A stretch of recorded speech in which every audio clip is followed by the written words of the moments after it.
అప్పుల బాధలు వెంటాడుతున్నాయా? అయితే 6 JVR వారి జాతిరత్నాలు ధరించండి.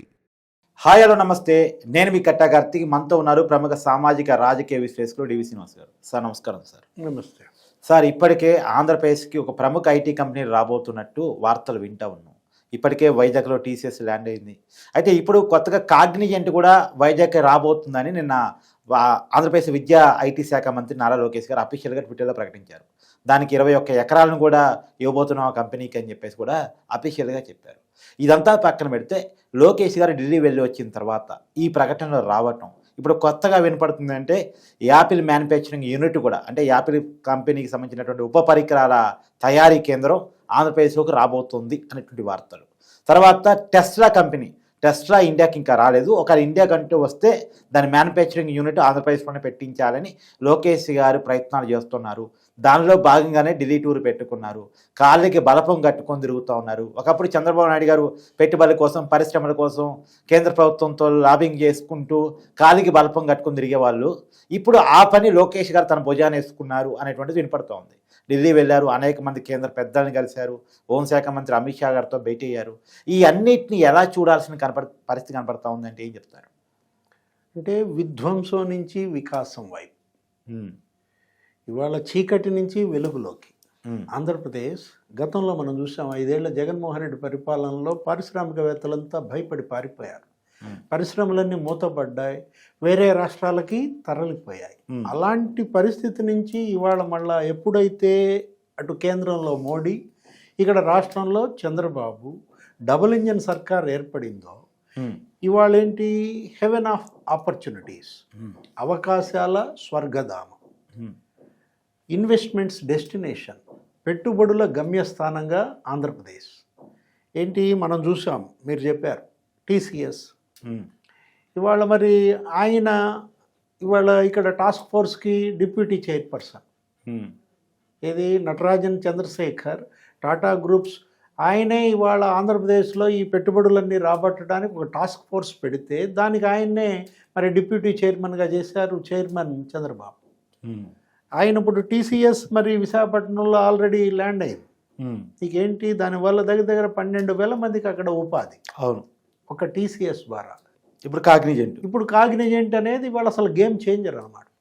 ఏది ఇవాళ విశాఖపట్నంలో మొత్తం అంతా కూడా అక్కడ ఐటీ హబ్గా మారడం. అక్కడ గతంలో మనం చూసాం జగన్మోహన్ రెడ్డి ఏం చేశాడు, అక్కడ ఉన్నటువంటి ఫ్రాంక్లిన్ టెంపుల్టన్, అక్కడ ఉన్నటువంటి స్టార్టప్స్ అన్నీ మూసేసినటువంటి పరిస్థితి, వెళ్ళిపోయారు. 100 స్టార్టప్లు ఉండేవి అప్పట్లో. అంటే స్టార్టప్ విలేజ్ ఒకటి ఉండేదన్నమాట. మిలీనియం టవర్స్ అని పెట్టారు అప్పట్లో. చంద్రబాబు కట్టినటువంటి మిలీనియం టవర్స్ 2 కూడా ఖాళీగా పెట్టు కూర్చున్నాడు. ఏది అసలు ఆ రోజు జగన్మోహన్ రెడ్డి విశాఖలో నేను కాపురం పెడతా అంటూ ఋషికొండలో ఆయన ఒక 500-600 కోట్లు ఆ భవనం కట్టుకున్నాడే తప్ప విశాఖలో అక్కడ యువత ఉపాధికి కానీ అక్కడ పరిశ్రమలు నెలకొల్పడం పైన కానీ కనీస శ్రద్ధ పెట్టకపోగా భూ కబ్జాలకు పాల్పడ్డారు. 1000 ఎకరాలు భూ కబ్జా ఆరోపణలు వాళ్ళపైన అప్పట్లో వైసీపీ ఎంపీలు ఎమ్మెల్యేల పైన. ఇప్పుడు ఏడాదిలోనే ఇవాళ మనం చూసాం, అటు విశాఖపట్నమే కాదు, ఇటు అమరావతి. అమరావతిలో క్వాంటమ్ వ్యాలీ. అసలు ప్రపంచం మొత్తం ఇవాళ ఆంధ్రప్రదేశ్ పైన చర్చ. ఏది న్యూయార్క్ టైమ్స్ దగ్గర నుంచి మొత్తం అన్ని దేశాలలో మ్యాగజైన్స్లో ఇవాళ ఏంటి, quantum valley care of Amaravati. అంటే సిలికాన్ వ్యాలీ తరహాలో ఇవాళ క్వాంటమ్ అనేది అందిపుచ్చుకుంటే ఏంటి, నీకు 156 క్యూబిట్స్తో ఇవాళ ఇక్కడ క్వాంటమ్ వ్యాలీ 1 ఇయర్లో కంప్లీట్ చేయాలని ఆర్టిఫిషియల్ ఇంటెలిజెన్స్ యూనివర్సిటీ పెట్టాలని. గతంలో ఐటీ గేమ్ చేంజర్ ఎలా అయిందో హైదరాబాద్, అప్పుడు ఉమ్మడి రాష్ట్ర సీఎంగా చంద్రబాబు, ఇప్పుడు ఆంధ్రప్రదేశ్, ఈ అమరావతి. ఇవాళ ఏఐ ఆర్టిఫిషియల్ ఇంటెలిజెన్స్ అనేది ఇవాళ ఇక్కడ అటు యూనివర్సిటీ పెట్టడమే కాదు, అనేక సంస్థలు నెలకొల్పుతున్నవి. డేటా సెంటర్లు పెడుతున్నారు. అదానీ డేటా సెంటరే కాదు, అనేక డేటా సెంటర్లు ఇవాళ ఇక్కడికి వస్తున్నాయి. కారణం ఏంటంటే ఇవాళ నీళ్లు పుష్కలంగా ఉన్నాయి. ఎందుకంటే అటు కృష్ణానది కానీ ఇటు గోదావరి నది కానీ. నెక్స్ట్ విద్యుత్ ఇక్కడ సర్ప్లస్. ఏది పూర్తిగా నీకు రెన్యూవబుల్ ఎనర్జీ ప్లాంట్స్ పెడుతున్నారు. నీకు 10 లక్షల కోట్ల ఇన్వెస్ట్మెంట్స్ కేవలం ఇంధన రంగంలో. ఏది ఇటు సోలార్, లేకపోతే ఇటు బయోగ్యాస్, లేకపోతే ఇటు విండ్ పవర్ ప్లాంట్సే కాదు, నీకు పంప్డ్ పవర్ స్టోరేజ్ అనమాట. పంప్డ్ స్టోరేజ్ ప్లాంట్స్ కూడా ఇక్కడ పెడుతున్నటువంటి నేపథ్యంలో లోకేష్ ఇవాళ తనే ఒక బ్రాండ్గా మారిన విధానం. సహజంగా చంద్రబాబు నాయుడు గారు అంటే పరిశ్రమలకు ఒక బ్రాండు, పెట్టుబడులకు ఒక బ్రాండు అనుకుంటారు. కానీ ఆ పరిస్థితి నుంచి లోకేష్ తన ఐటీకి ఒక బ్రాండ్గా, ఏది ఏఐకి ఒక బ్రాండ్గా, ఇవాళ క్వాంటమ్ వ్యాలీకే అతను ఒక బ్రాండ్ అంబాసిడర్గా, అతను అమెరికాలో పెట్టినటువంటి ఐటీ సినర్జీ ఆ సదస్సుకు అతను హాజరైనప్పుడు కలిసినటువంటి 2500 మంది దిగ్గజ పారిశ్రామికవేత్తలు, ప్రియా సుబ్రహ్మణ్యం దగ్గర నుంచి, ఇంద్రా నూయి దగ్గర నుంచి, సత్య నాదెళ్ల, సుందర్ పిచాయ్, మొత్తం వాళ్ళందరూ కూడా ఇవాళ ఏంటి గూగుల్ క్లౌడ్తో ఒప్పందం. అటు మైక్రోసాఫ్ట్, ఏది బిల్ గేట్స్ అటు దావోస్లో కలిశారు, మొన్న ఢిల్లీలో ఎంఓయూ చేసుకున్నారు. ఇటు మెడికల్, అగ్రికల్చర్, ఎడ్యుకేషన్ 3 రంగాలలో ఇవాళ బిల్ గేట్స్ ముందుకొచ్చి మరి మైక్రోసాఫ్ట్ సహకారం అందించటం, ఎంఓయూలు చేసుకోవటం. అదొక్కటే కాదు, ఇవాళ మనం తీసుకున్నట్లయితే తిరుపతి గతంలో మొబైల్ మ్యానుఫ్యాక్చరింగ్ హబ్గా ఉండేది. మీరు అన్నారు ఏంటి, యాపిల్ నీకు ఇతర ఉత్పత్తి ఉపపరికరాల మ్యానుఫ్యాక్చరింగ్ కేంద్రం అంటే ఫాక్స్కాన్ ఏంటి ఇవాళ ఆల్రెడీ ఇక్కడ ఉన్నది. అలాంటిది జగన్మోహన్ రెడ్డి హయాంలో దాని ఎక్స్టెన్షన్ వేరే రాష్ట్రాలకు వెళ్ళాలని చూసినప్పుడు నేపథ్యం. తెలంగాణ సీఎం రేవంత్ రెడ్డి కూడా ఫాక్స్కాన్ CEO గెలిచారు అప్పట్లో ఢిల్లీ వెళ్ళి. తెలంగాణలో పెట్టమని ఆయన అన్న దీంట్లో ఇప్పుడు మళ్ళా ఎక్స్టెన్షన్ కూడా ఆంధ్రప్రదేశ్లో అంటున్నారు. అంటే దేశంలో 10 మొబైల్ ఫోన్లు అప్పట్లో తయారైతే అందులో సగం నీకు తిరుపతిలోనే. అవును, అంటే డిక్సన్, ఈ ఫాక్స్కాన్, సెల్కాన్ ఇవన్నీ కూడా నీకేంటి మొబైల్ మ్యానుఫ్యాక్చరింగ్ హబ్గా మారింది. అప్పట్లో యువగళం పాదయాత్రలో లోకేష్ నీకు సెల్ఫీ ఛాలెంజ్లు కూడా చేశాడు. ఏది ఫాక్స్కాన్ ఇండస్ట్రీ దగ్గర అక్కడ ఉన్నటువంటి మొత్తం మహిళా ఉద్యోగులే అన్నమాట. అంటే ఆటోమొబైల్ ఇండస్ట్రీ హబ్గా మారుతుంది. అశోక్ లేలాండ్ నీకు ఇక్కడ మల్లవల్లి దాంట్లో నీకు దీనిలోకి వచ్చేస్తుంది. మీరు టెస్లా కూడా అంటున్నారు. ఇవాళ టెస్లా కనుక భారతదేశంలో పెట్టడం అంటూ జరిగితే ఆంధ్రప్రదేశ్లోనే పెట్టాలని ఇంతకు ముందే లోకేష్ మెయిల్స్ పంపడం. ఏది మనం ఇప్పుడు టెస్లా ఆంధ్రప్రదేశ్, ఎందుకంటే ఇవాళ కియా దిగ్గజ కార్ ఇండస్ట్రీస్ అన్నీ కూడా ఆంధ్రప్రదేశ్ వైపు వస్తున్నటువంటి నేపథ్యంలో హీరో మోటా కార్ అక్కడ తిరుపతిలో. అంటే ఇవాళ మనం అటు ఆటోమొబైల్ రంగంలో, ఇటు ఇన్ఫర్మేషన్ టెక్నాలజీలో, మరోవైపు ఆర్టిఫిషియల్ ఇంటెలిజెన్స్లో, ఇటు సాఫ్ట్వేర్, అటు హార్డ్వేర్ ఇండస్ట్రీస్ కంపెనీలన్నీ కూడా ఇవాళ ఆంధ్రప్రదేశ్కి తరలి రావటమే కాదు, నీకు మ్యానుఫ్యాక్చరింగ్ సెక్టార్ ఏది తయారీ రంగంలో ఇవాళ విశాఖ స్టీల్ ప్లాంట్ బ్రహ్మాండంగా నీకు పనిచేస్తుంది. అవును, అదే జగన్మోహన్ రెడ్డి హయాంలో 1400 రోజులు వాళ్ళు రోడ్ల మీద కార్మికులు దీక్షలు చేస్తూ ఉంటే జగన్మోహన్ రెడ్డి అసలు విశాఖ స్టీల్ భూముల్లో అమరావతి పెడితే రాజధాని పెడితే ఎలా ఉంటుంది అన్నాడు. అప్పుడు ఎల్వి సుబ్రహ్మణ్యం చెప్పిన పరిస్థితి అనమాట. నేను ఆశ్చర్యపోయాను, ఇట్లాంటి సీఎంని నేను అసలు చూడలేదు, 9 మంది సీఎంల దగ్గర చేశాను.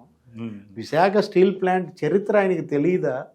ఎంతమంది ఆత్మ త్యాగాలతో అది ఏర్పడింది, రైతులు భూములు ఇచ్చారు, వాళ్లకు ఉద్యోగాలు ఇవ్వాలి, దానిలో పని పెంచాలి, ఇది వదిలేసి ఇప్పుడు ఏడాదిలో నీకు ఫస్ట్ ఫర్నెస్, సెకండ్ ఫర్నెస్ 98% పనిచేయటం కాదు, థర్డ్ ఫర్నెస్ ఇవాళ ఓపెన్ అయిన పరిస్థితి.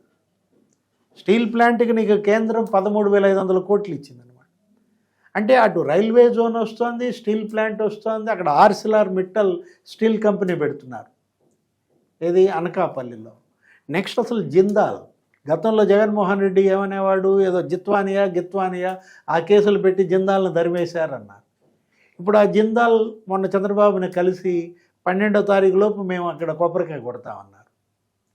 ఏది వాళ్ళ కడపలో స్టీల్ ప్లాంట్ మళ్ళీ జిందాల్ తను ఒక 1 yearలో కంప్లీట్ చేస్తాను, ఫస్ట్ ఫేజ్ 4,000 మందికి ఉపాధి 4,000 కోట్లతో. అంటే నీకు అటు రాయలసీమ, ఇటు అమరావతి, ఇటు కోస్తాంధ్ర, మరోవైపు నీకు ఉత్తరాంధ్ర, అన్ని ప్రాంతాల సమగ్రాభివృద్ధి లక్ష్యంగా నీకు ప్రకాశం జిల్లాలో కూడా నీకు రిలయన్స్ బయోగ్యాస్ ప్లాంట్స్ మొన్న మనం చూసాం. ఏంటది కంప్రెస్డ్ బయోగ్యాస్ ప్లాంట్స్ లోకేష్ ఇనాగర్ చేశాడు.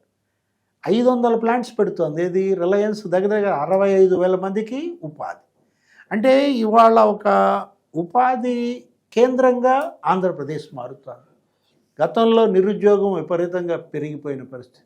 అలాంటి పరిస్థితి నుంచి మొత్తం యువతంతా కూడా మొబైల్ అవుతుంది.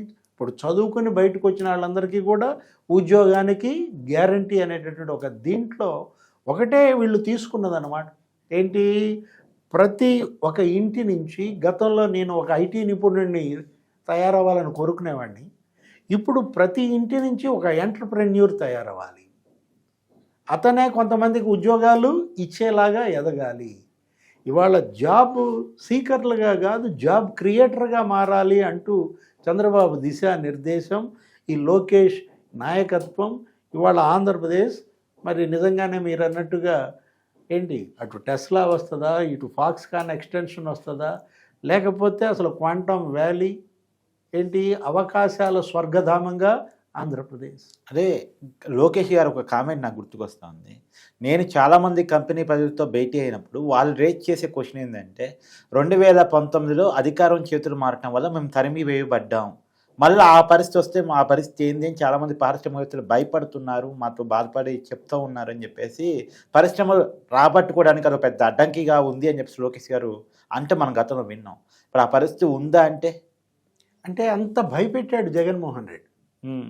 ఆయన మనుషులు, ఆయన ఎమ్మెల్యేలు, ఎంపీలు అప్పట్లో ఏంటంటే తుపాకులతో బెదిరించారని పారిశ్రామికవేత్తలని. ఆ కియా CEO, దాని ఫలితం ఏమైంది, కియా ఆక్సిలరీ ఇండస్ట్రీస్ నీకు దగ్గర 18 బయటకు వెళ్ళిపోయాయి. దగ్గర నీకు మరి 3,000 కోట్ల పెట్టుబడులు పోయాయి. అదే కాదు, నీకు అమర్ రాజా బ్యాటరీస్నే తరిమేశారంటే. చిత్తూరు జిల్లాలో రామచంద్ర నాయుడు అంటే ఎంత పేరు. అవును. అలాంటి అమర్ రాజా బ్యాటరీస్ మరి హైదరాబాద్ ఎటు తెలంగాణ వచ్చేసి మహబూబ్ నగర్ది పెట్టుకున్నారు. 10,000 కోట్ల పెట్టుబడులు కోల్పోయింది ఆంధ్రప్రదేశ్. సజ్జల రామకృష్ణారెడ్డి ఏమన్నాడు, మేమే తరిమేశామంటాడు.